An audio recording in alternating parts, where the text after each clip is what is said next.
नमस्कार, मैं हूं अंजलि शर्मा। आप देख रहे हैं टीवी2 भारत डिजिटल चैनल। आइए देखते हैं आज की मुख्य खबर। ग्वालियर के ऐतिहासिक एवं प्रसिद्ध मोहम्मद गौस के मकबरे की गद्दी के लिए दो धर्म भाइयों में शुरू हुई जानी दुश्मन की जंग। ग्वालियर के महान संगीतज्ञ तानसेन के गुरु मोहम्मद गौस का मकबरा तानसेन के मकबरे के बराबर में ग्वालियर में ही बना हुआ है।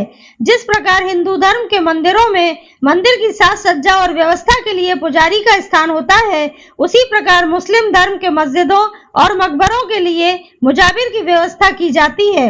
मुजाबिर मस्जिदों और मकबरों का पूर्ण देखभाल एवं साज सज्जा संभालता है।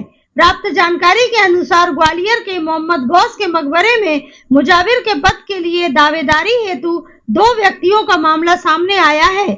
बताया जा रहा है कि सैयद जाउल हसन के अब्बा हुजूर और उनकी कई पीढ़ियां इस मकबरे में मुजाबिर के पद पर नियुक्त होकर मकबरे की व्यवस्था संभालती आई हैं और अभी तक सैयद जाउल हसन का पूरा परिवार मकबरे की सेवा में लगा हुआ था कि अचानक से कुछ दिनों पूर्व मकबरे के मुजाबिर पद पर एक नया दावेदार सामने आ गया। उस दावेदार का नाम है सबला हसन, पुत्र स्वर्गीय चुमन हसन, निवासी सागरताल रोड, जगनापुरा, ग्वालियर। पीढ़ियों से मुजाबिर के काम को मशरूफियत से अंजाम देने वाले सैयद जाउल हसन सख्ते में आ गए। जहां सैयद जाउल हसन मुजाबिरी करते हुए पूरे मकबरे की व्यवस्था देख रहे थे, वहीं सबला हसन ने आधे मकबरे को हथिया लिया, जिसका आधार बना ग्वालियर एसडीएम का अनसुलझा आदेश। प्रशासन ने सैयद जाउल हसन को मुजावरी के लिए जहां स्पष्ट आदेश दे दिए थे, वहीं सबला हसन ने ग्वालियर के एसडीएम कोर्ट से अस्पष्ट आदेश लेकर मकबरे पर दादागिरी के साथ मुजावरी की एक और गद्दी डाल दी। वर्तमान में एक मकबरे पर एक मुजाबिर का होना लाजमी होता है। वहीं मोहम्मद गौस के मकबरे पर प्रशासन के ढुलमुल रवैये के कारण दो मुजाबिर बैठे हुए हैं। आज स्थिति ये बन रही है कि पीढ़ियों से काम करने वाले मुजाबिर पर नया मुजाबिर हावी हो रहा है। जब हमारे प्रतिनिधि ने व्यवस्था परिवर्तन को लेकर नए मुजाबिर सबला हसन से उनका पक्ष जानने के लिए बात की, तो उन्होंने अपना पक्ष न रखते हुए गोलमोल में जवाब दिया कि मैंने अपना पक्ष प्रशासन और उनके अधिकारियों के समक्ष रख दिया है, मुझे और किसी से बात नहीं करना है।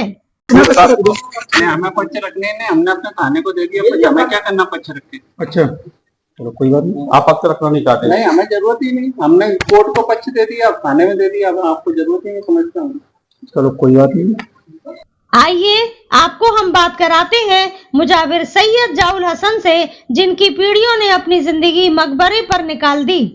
ये अपन जिस जगह खड़े हुए हैं, ये मोहम्मद गौस तानसेन के गुरु हैं और तानसेन के जन्म गुरु और धर्म गुरु मोहम्मद गौस हैं, संगीत गुरु स्वामी हरिदास जी हैं। अभी कुछ दिनों से यहाँ विवाद की स्थिति आ गई है कि मध्य प्रदेश शासन और पुरातत्व विभाग ने गुमनाम पत्र या गुमराह करने वाले पत्र जो जारी किया है, किसी को आपको किस पद पर नवाजा है?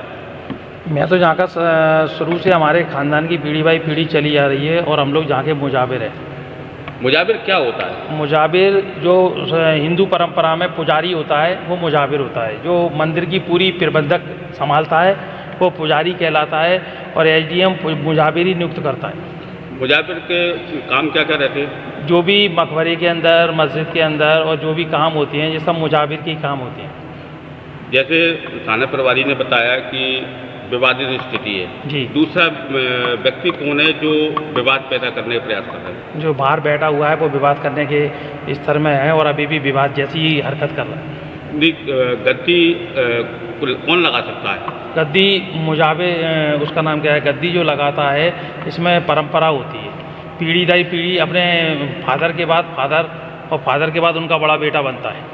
तो हमारे पास जो भी बाबा के आशीर्वाद, बाबा के कर्म से जो चला आ रहा है सिस्टम, वो पूरी बड़े बेटे को गद्दी मिलती है, तो बड़ा बेटा ही गद्दी लगाता है और बड़ा बेटा ही गद्दी पे बैठता है।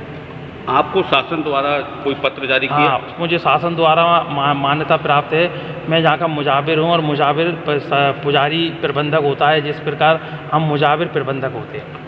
आपने एसडीएम तहसीलदार से इस बारे में बात करी? मैंने एसडीएम साहब से बात करी, तो एसडीएम साहब ने जो अभी ऑर्डर किया है, उस ऑर्डर में मुझे मुजाबिर बना के मेरे काम बता दिए। सामने वाले को कुछ बनाए नहीं है, क्योंकि सज्जादा नसीन पीढ़ी दर पीढ़ी बनता है और बाप के बाद बेटा बनता है, लेकिन इधर सामने वाले के लिए एक ऑर्डर लागू कर दिया है। अन्न में कुछ ने ये नहीं लिखा है कि क्या करना है, अपन को क्या करना है, मतलब इसमें उनके काम क्या क्या रहेंगे। मेरे काम तो उन्होंने बता दिए कि मैं मकबरे की देखभाल, साफ़ सफाई और जो भी हमारे प्रबंधकी है वो हम करेंगे, लेकिन सामने वाले को कुछ काम नहीं बताया और सामने वाला दादागिरी और परेशान कर रहा है। किस तरीके से परेशानी हो रही है? परेशानी जब कोई गद्दी अपनी परंपरा के अनुसार अपन बैठते हैं गद्दी पे और गद्दी पे सामने वाला बैठ रहा है तो वो गलत है। ये थी आज की मुख्य खबर। कल फिर मिलते हैं एक नई खबर के साथ।